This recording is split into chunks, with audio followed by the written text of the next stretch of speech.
Dissent Into The Wormhole, where we discuss everything from ancient civilization to modern day social issues and everything in between. I'm Les. And I'm Stevie J, and today we're going to be talking about Johnny Depp and the gaslighting by media, which has taken place over the last, I want to say 6 years, but now has culminated at the end of the Virginia trial in Fairfax County, with a verdict in favor of Johnny Depp. So I just want to give a little clap for the jury there. Well done on the correct verdict coming through in Johnny's favor. But wow, we're back. It's been a little while. We've been covering the trial. And yeah, how are you doing? I'm good. I feel so good. It was a long haul covering the trial. As you said, we haven't been here. We haven't done this in a long time. Nope. We just didn't have the time. There was just, 10 hours of streaming, and it was overnight for you, and so you didn't sleep for 6 weeks. Nope. But I'm really proud of us that we were able to cover it. We covered both trials from start to finish. Yeah. And I'm really proud of that. I'm really proud of that feat that all of us were able to do. So yeah, to have such an amazing unanimous verdict that we should have had in the UK. Having this happen was emotional. It was really, really emotional. There was so many emotions tied to it, and for many of us, it wasn't all about Depp. Right. It was many wins for ourselves, huge wins for ourselves. Violence in general. Domestic abuse in general. Yeah. There was just so many different facets beyond Depp that I don't think he realized how much of a driving force he would be behind so many things with just one lawsuit. So absolutely. Yeah, congratulations.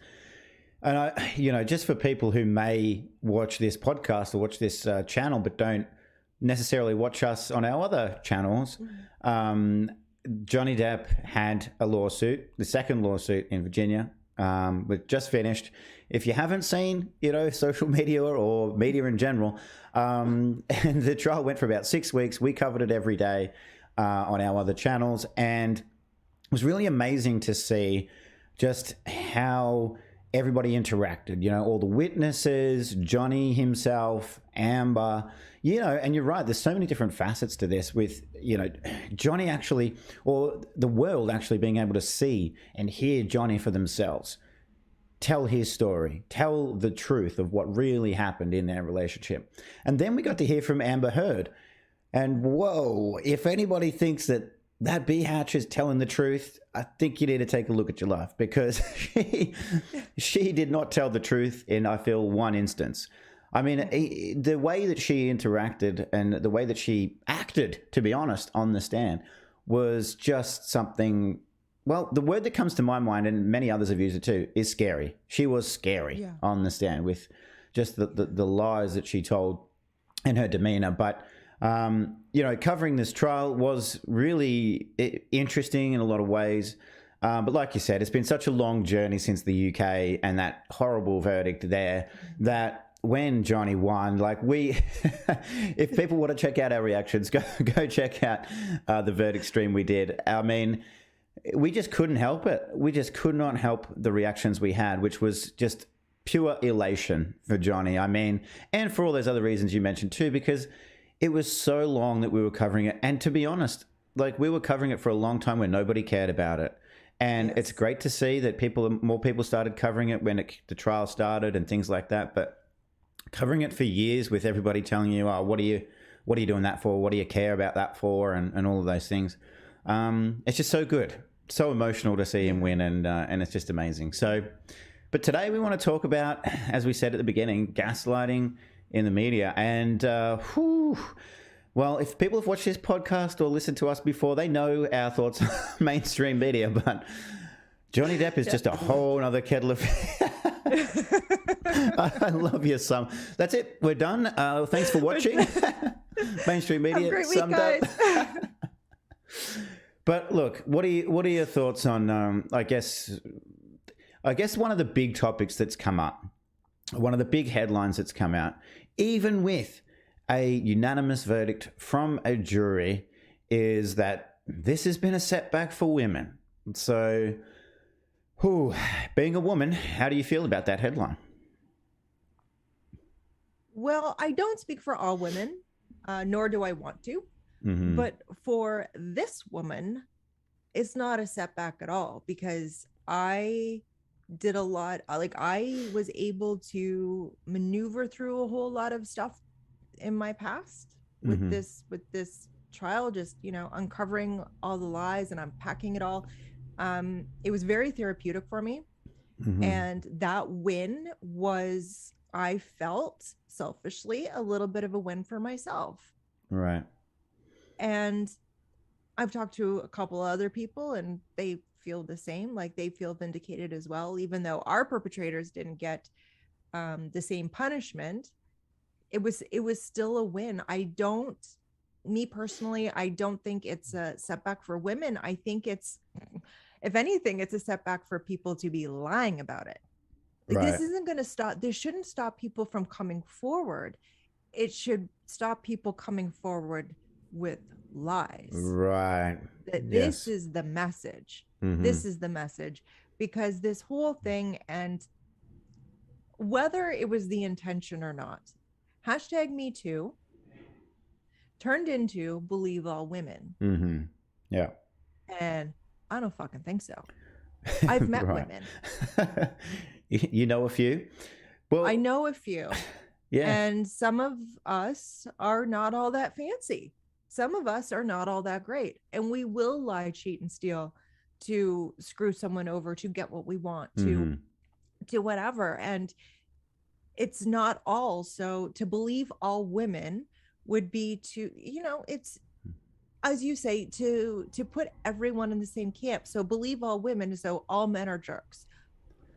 All women are dainty flowers, and we're just wilting away, and we all need like, I'm for humans. Yeah. I'm for anything with heartbeat. Mm-hmm.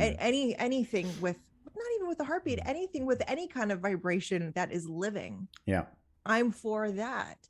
But what I'm not here for is to support someone just because we have the same body parts. Yeah. I mean, I will support evidence. I will support whatever I see fit. I will not be told what to and what not to support. And I feel like I'm being, I feel like as a woman, I'm being villainized because I don't support all women. Like, well, I don't want to. Right. Because that goes against my character. It goes against the grain of what I believe in. Mm-hmm. I don't believe we should be taking advantage of people and spreading lies and ruining other people's lives just to get ahead, or just to have our own missteps covered up. Because none of us are perfect. No. None of us. Of course. And I don't know. Yeah. Well, I hear you. All great points. Like, believe all anything is a silly way. Like, when you just said that before, like, because you have the same body parts, you should just believe everyone else with the same body parts. It's like, that just sounds so ridiculous, but it is a ridiculous premise. So that analogy is perfect, because it is. It's absolutely stupid. I mean, and if you flip that, if you flip that on its head for a second and you say, believe all men. Why? Nope. Why? And that I've met them too. Yeah, as have I. And it's like, why? Why would I believe all men? I mean, so stupid. We know there's been huge liars and deceitful, despicable men.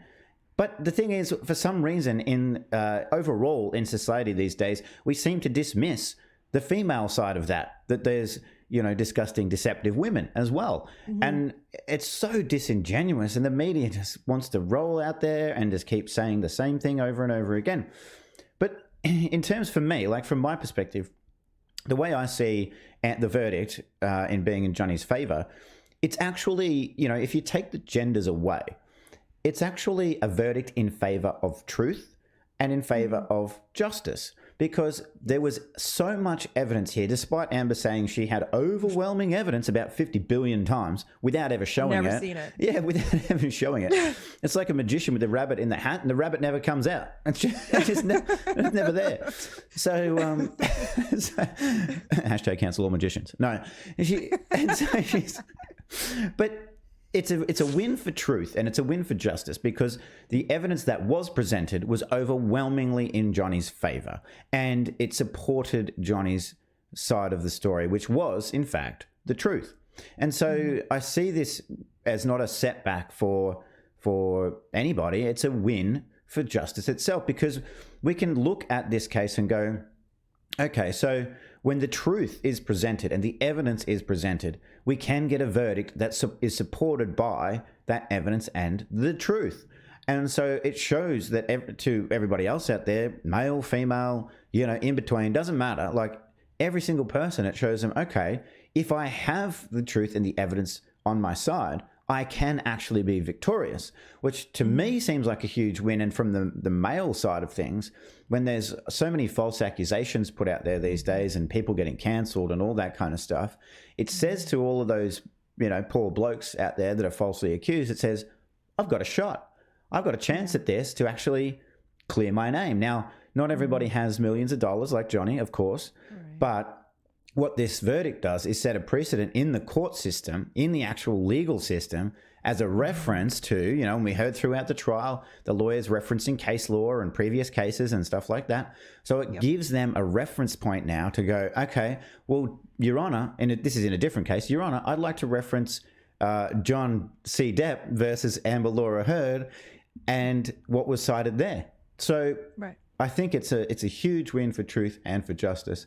And of course, we're so happy for Johnny because he's been through 6 years of just absolute hell. But I really find the mainstream media, they're so hell bent on having this single narrative.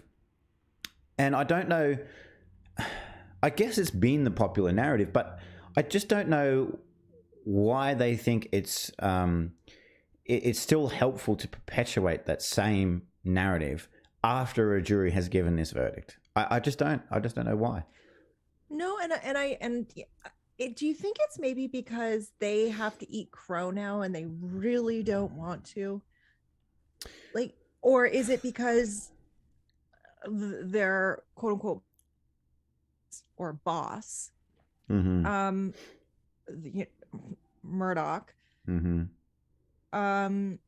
because he propped up that whole thing, like, because Johnny, the UK trial, for those who don't know, was against Murdoch. It was against the Sun and what they wrote about him.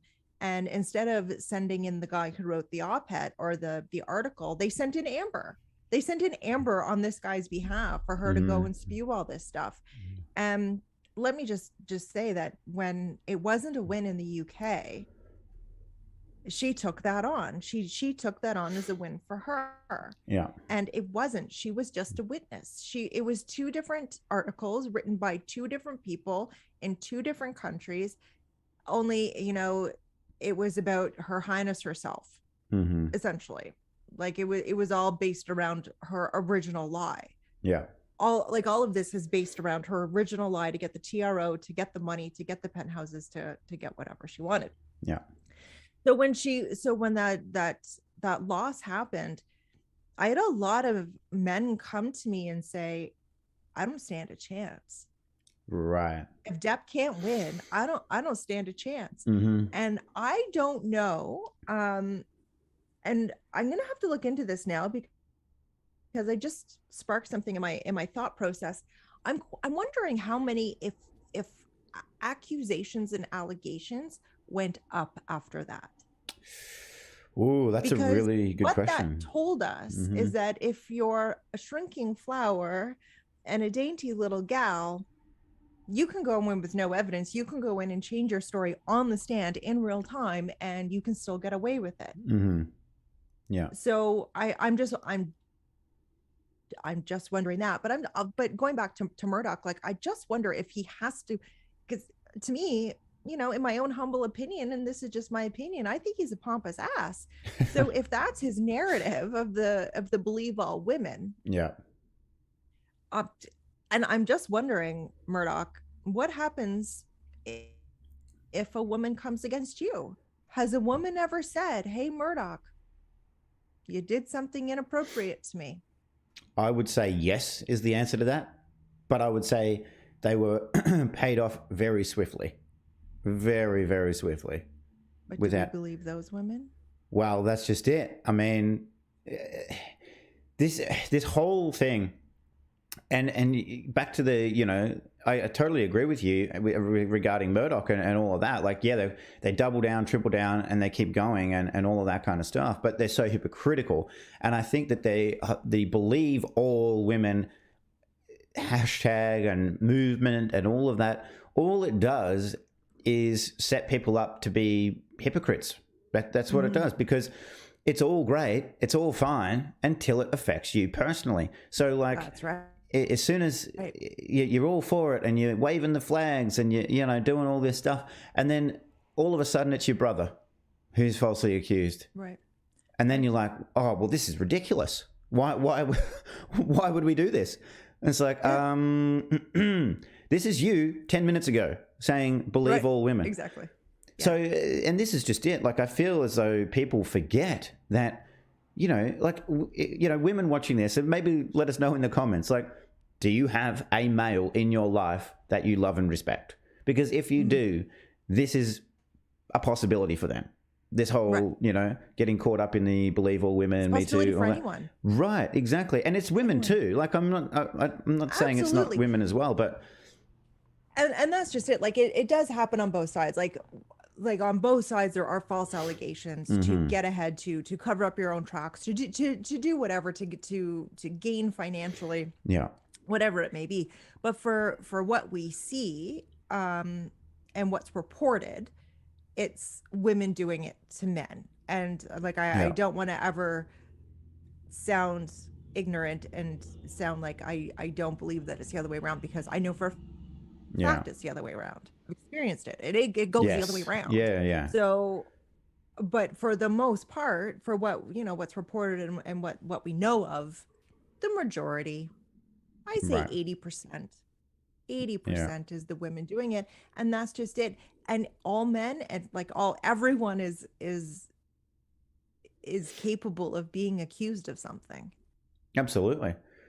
And unfortunately, it happens all too often. But I think with the other reason why this court case and this verdict is so important is because it's the first one that I can remember, and probably because it is so high profile and because we have been covering it so closely for so long. But it's the first one I can remember where it's been clearly set in stone that the allegations were false. So it's like, boom, this did not happen. There's no ambiguity there. There's no if, buts, or maybes. What she said happened did not happen. And so to me, that's a huge, huge win for everybody, because it's like, okay, you can actually prove it in court that this didn't happen. And that's a massive, massive thing. Now, of course, Johnny's high profile, not Amber's, because people still don't know who she is, but Johnny's Johnny's high profile has spread this case worldwide, and it started conversations about all of these issues and topics and everything like that. And I mean, just anecdotally, I've had friends say to me, you know, who've not been interested in the Johnny and Amber case for years, pop up and say, "Can you believe what she did?" And I'm like, "No, I can't, and no, I haven't for a very long time, but thank you for getting involved." But you know, the fact that I'm seeing that now spread wider, and people are having a conversation, and look, to be even more on a personal level, it's initiated important conversations, like with my kids as well, like not into all the detail, and they don't need to know all of the horrific detail, but just the conversation, you know, about what false accusations are, what can happen when false accusations are made and believed, and all this sort of stuff. Somebody shared a letter with me. It was written by a woman. I actually don't know who the author was, but it was really a good letter from the perspective of female victims, right? Because the headline that we're talking about and the article that we sort of are talking about today was one where it's saying, oh, it's a huge setback for women, this verdict. It's a huge setback for women. But one of the lines from this letter was when the moment that Amber said to Johnny, "You made me do this," as in you made me hit you, that they knew, real victims knew, that she was the abuser and Johnny was not, because Yep. that's not something that a victim would say. And look, that's not coming from me. Like this was someone who, you know, was coming from a victim's perspective, like a true victim's perspective. But those words, like, it pricked my ears up, you know. You made me do this. And it's like, geez. And that's just it. I think a lot of us being in Johnny's shoes can easily say, oh yeah, I've been told that I made them do something. Mm-hmm. I made them act in a certain way. It's like, well, no one can make us do anything. Mm-hmm. Like, you can't make me feel anything. Your actions can spark something in me, but how I choose to respond to that is and my choice. So, you know, for the most part, a lot of people have figured that out, that, you know, they've been taught, you know, when they were young, that no one can make you do anything. No one can make you feel anything. You know, all your actions and all your emotions are yours and yours alone, and how you deal with them is your responsibility, much like it is for me. So, but for some reason, toxic abusive people just don't seem to grasp that. Like, they seem to think that everything is always everybody else's fault. And watching Amber on the stand, like, this case has been such a great eye opener. Like, DSD, Dwayne and I did a stream the other day, and it was a huge eye opener for a lot of people to watch her in real time do what she does best. And that's gaslight, and that is lie, and that is change her story, and it's everybody else's fault, and everyone else is wrong, and I don't know what they saw, but it's not what I saw. Like, it was the word salad and the lying and the manipulation in real time. That should have been the conversation, not this is a huge setback for women. This should have been a, hey, let's watch this performance and break it down piece by piece. Let's see what she's doing here, so we can teach people what to look out for, because we're not taught these things. We're not taught how to have relationships. We're not taught that people are out here behaving in such a manner. We're not taught these things, so we can be easily entangled with them so fast, and we don't know next, you know, you don't know what happened, and your life turns upside down, all because you got entangled with the wrong person. So I think the messaging was just all wrong. Like, they had the perfect opportunity to teach a worldwide lesson, and they took it as another thing of goddamn Me Too. And I say, can we just let Me Too die? Because Me Too was never meant to be for women, as far as I was told. It was never supposed to be just for women. It was supposed to be a space for people to speak up and say, yeah, this did happen to me too, because it is a shameful thing, and not a lot of people want to bring it up, especially men, because they're told, suck it up, you're a baby, suck it up, essentially, is what they're told. And they missed the mark. And they just want to keep trudging on with this bullshit of believe all women. And what they're doing is I feel they're alienating themselves. There are some people, the headline readers and people who will just automatically, take a headline and just assume it's real and assume it's facts. They really did themselves a huge disservice. They could have really had they could have won a lot of confidence back when it comes to mainstream media, and they missed the mark. And just because they had this image to uphold, this message to uphold, and I think personally they just look silly now. She was proven lying. And I've seen a lot of headlines saying, oh, it was a lose for both. I was like, honey, nope, that was a pure win for Johnny. I don't care about this little thing that Adam Waldman said. That whole thing was stupid anyways. How she was able to sue Johnny for something his lawyer said. For those who don't know, she countersued for $100 million. Couldn't even find $5 million that she lost out of this whole thing. She couldn't even find that, but she still sued for $100 million, all because Johnny's lawyer said something in the press. It wasn't even Johnny. So that set a precedent too, that I can't sue Stevie for something, your friend says about me. I can't do that. But this has actually set another precedent that says, you can. Well, that's in certain capacities, maybe you can. which is just silly. Like it's the whole thing is silly. It's ridiculous. And I love what you said there about missing the point. They've totally missed the point. They didn't read the room in any way, because it would have been a great learning opportunity for people to look at Amber, look at everything she did, like just study her on the stand and point out and highlight to people out there amongst the masses, this is what it looks like. You know, there was a great clinical diagnosis by Dr. Shannon Curry, who was a superstar, by the way, and she absolutely nailed it. And it was really important that her expert testimony was before Amber testified, because you could, and this is why I say it should have been a really good learning opportunity to make other people, the masses, the public, aware of how these people behave, because Dr. Shannon Curry explained who Amber was, diagnosed her with the disorders and stuff like that.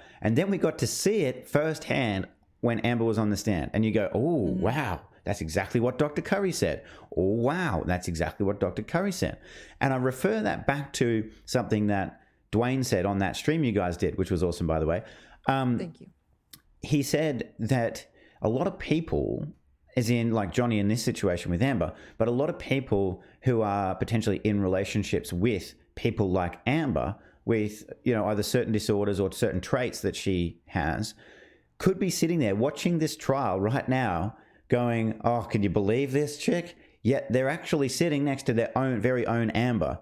So they don't realize that they're in this situation. So why not highlight that more and help those people that are sitting on the couch next to their very own Amber right now and point out and highlight just the kind of behaviors that they have and the way they behave towards their partners and stuff. Because instead of sitting there next to that partner going, oh, can you believe this chick? Maybe they'll sit there and go, oh my God, you are this chick. Like that would be much more helpful, I feel. And in terms of Me Too, and this case specifically, I mean, I'm with you. Put Me Too in the bin. It's dead now. But the thing is with this case is it's actually, when you think about it, it's more of a Me Too supporting Johnny than Amber, because the whole idea of Me Too is one person comes forward and then and someone else says, oh, hashtag Me Too. This person did this to me as well. This person did this to me as well. And so when you look at this case, it was really just Amber and nobody else on her side. Nobody else in the entire universe came forward and said Johnny ever did anything to them. And then when you look at from a Johnny's perspective, he said Amber did this to me. And then you had Kate James say she did this to me. Paige, Paige couldn't come forward, but did the same thing to her. You know, and there's multiple people throughout Amber's life who she's done this to. Her best friend, Rocky Pennington, you know, said that Amber assaulted her, hit her in the face. Her ex-wife, Tasha Van Ree. So the Me Too was actually supporting Johnny in this scenario. You're absolutely right. You're absolutely right. And we talked about Queen Curry, but I mean, let's not forget Camille. Ooh, was she fire or what? I'm gonna be her when I grow up. So do I. I don't think I could pull off the white pantsuit though, but I'll try. Oh, such a queen. Oh man. But Camille was she nailed everything. She didn't slip up once. And I loved what she said in her closing statement, where she said, this is not a case of Johnny Depp versus Amber Heard. This is a case of Amber Heard versus Johnny Depp, Christy Dombrowski, Keenan Wyatt, Isaac Baruch, Shannon Curry, and listed all the witnesses, 3 LAPD officers. This was just a great way to finish because, again, much like I said with the Me Too thing, it was all in Johnny's favor because he had witness after witness after witness come forward on his behalf. Amber had nobody except her sister. That was it. Yeah. And even that was, I feel sorry for her sister. That's a topic for another day. Right. But when we talked about, when we said about Dr. Curry being such a star and just laying out the foundation for everyone and then having, her subject come up and demonstrate what she said. It's like, Jesus, unbelievable. The self-awareness Amber doesn't have is shocking. It's shocking how she sat there, listened to Dr. Curry explain how Amber is, and then turned around, scoffed, and then proceeded to behave in the way that Dr. Curry exactly Yeah, said that she behaves. exactly. But the stories that I saw in the media was that because Dr. Buy My Book Spiegel, he said he was one of the quote unquote professionals on Amber Heard's side, and he was diagnosing Depp, and he's never actually been in the same room as Depp until that moment. And we can't diagnose. I can't diagnose anyone with any kind of personality disorder. We cannot do that, and nor should we. It's a bad look. It's a superiority look, and we should never be doing that. Yeah. And we're not qualified to. This man, who is a doctor, who still can't diagnose without actually, you know, meeting the man and going through the steps of the actual diagnosis. He said that Johnny's narcissistic and he's this and he's that, and said that because he's sitting there eating his mints, he's eating mints in court. He said, yeah, he's narcissistic. Look, he's eating mints. He's eating in court. It's like, Doctor, Buy My Book Spiegel, did you not notice that Amber was eating cookies in her deposition talking about her DV? Right. I don't know. The last time I checked, not many one of us can eat when we're talking about things that happen to us that are so horrific. Right. She's sitting there eating cookies. So this guy, but those were the messages that I saw on my newsfeed the next day was Johnny Depp is narcissistic. Johnny Depp is this. Johnny Depp is that. It's like you took that from a man who watched Pirates of the Caribbean and took that as Johnny's baseline as a human being. I shouldn't laugh because it's horrific that he did that, but it's so hilarious. He was asked, so what did you base these diagnoses on? And he's like, well, I saw him in press conferences and I saw him in Pirates of the Caribbean. We're like, what the actual? Yeah. You what now? You did what? So Captain Jack Sparrow is a narcissist, which I'm pretty sure we can all agree. Pretty sure we can all agree that he's got some traits of, but that's not Johnny. It's not Johnny. Like, so how do you know he's a criminal? Well, he's a pirate. Come on. Bitch, please. He's a pirate. He was looking for that loot. He was looking for the loot. It's insanity. But this is what they wrote. Right. They didn't. It's almost like the mainstream media decided that none of us were watching and they were the only ones that were watching, and that they could manipulate it into whatever they wanted.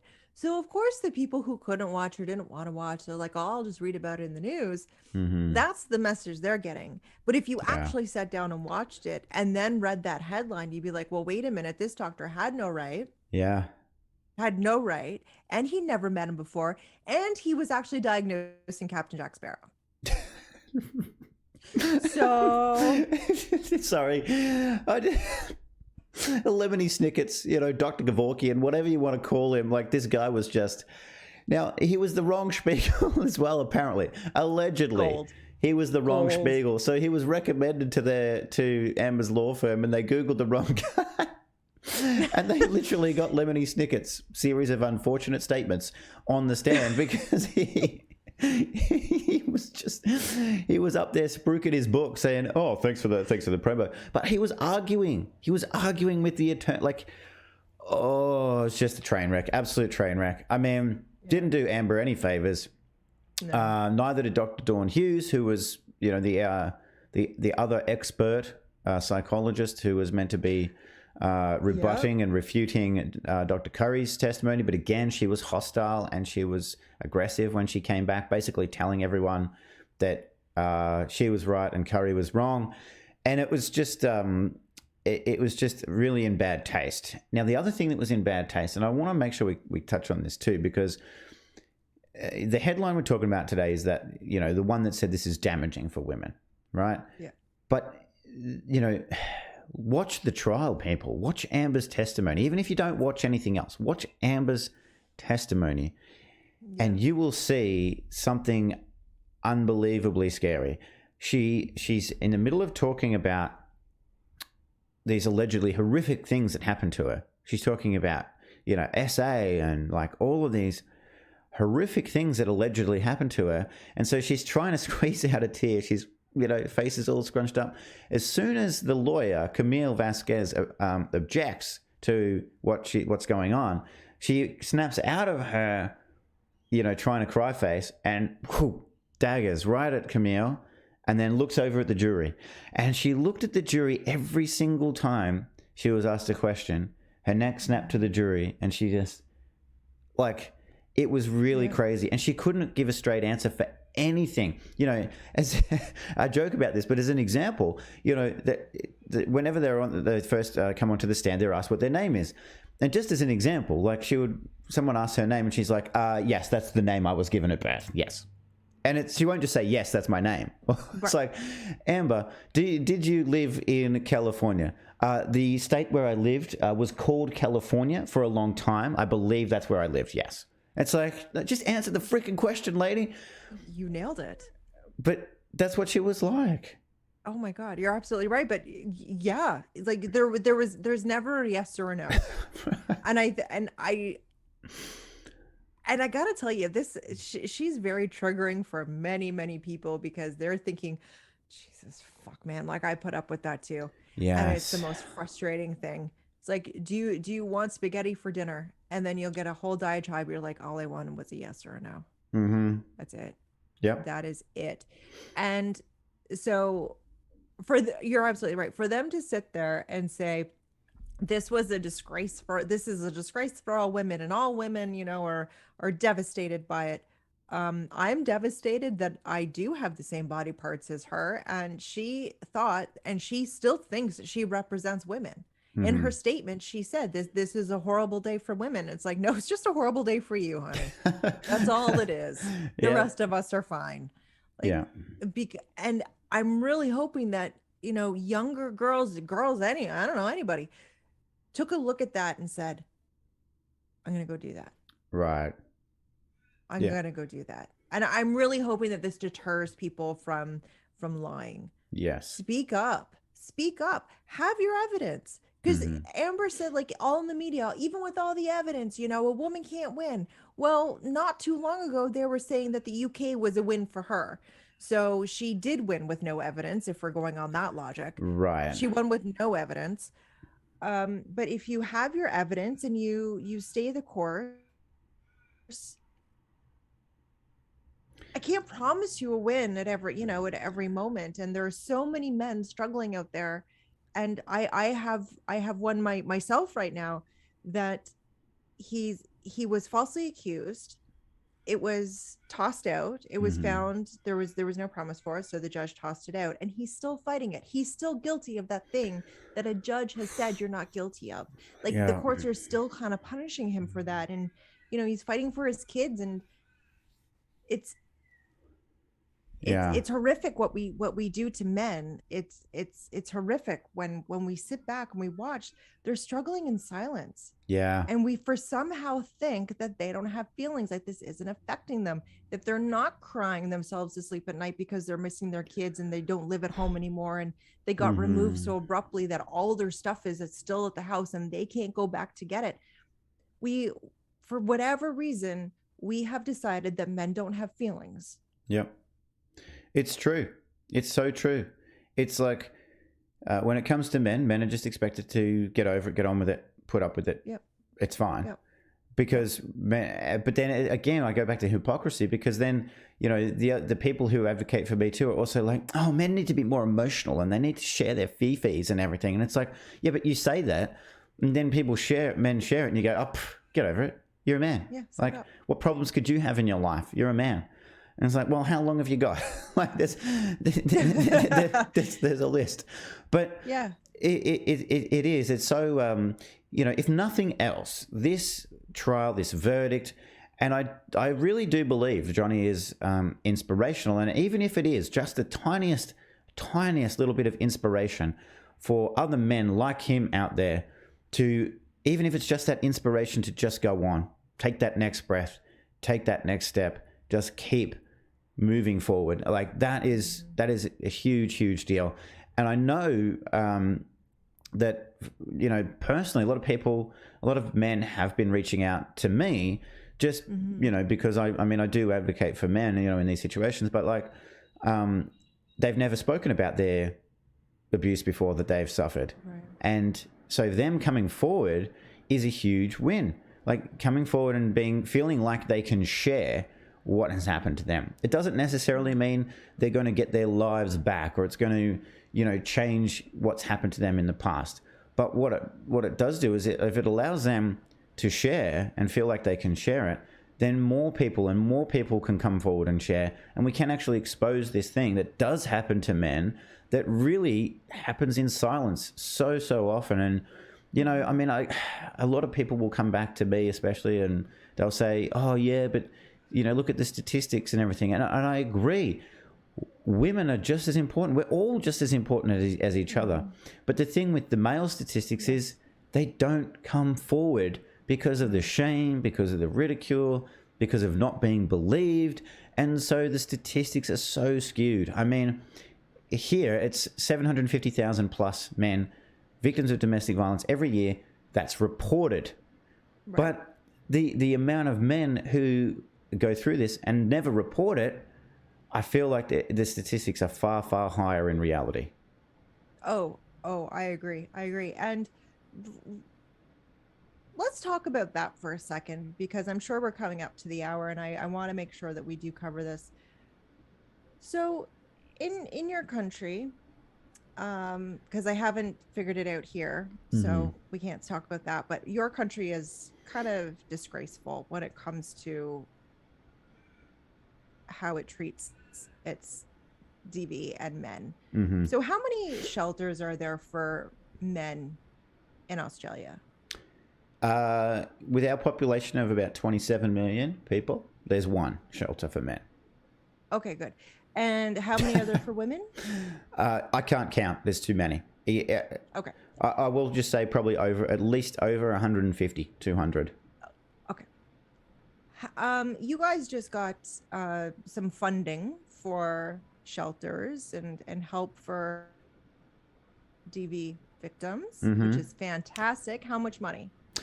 Okay, so the federal budget just allocated to, this is specifically to stop violence against women, which I absolutely agree with. We don't want violence against anybody, but specifically for women, $1.1 billion.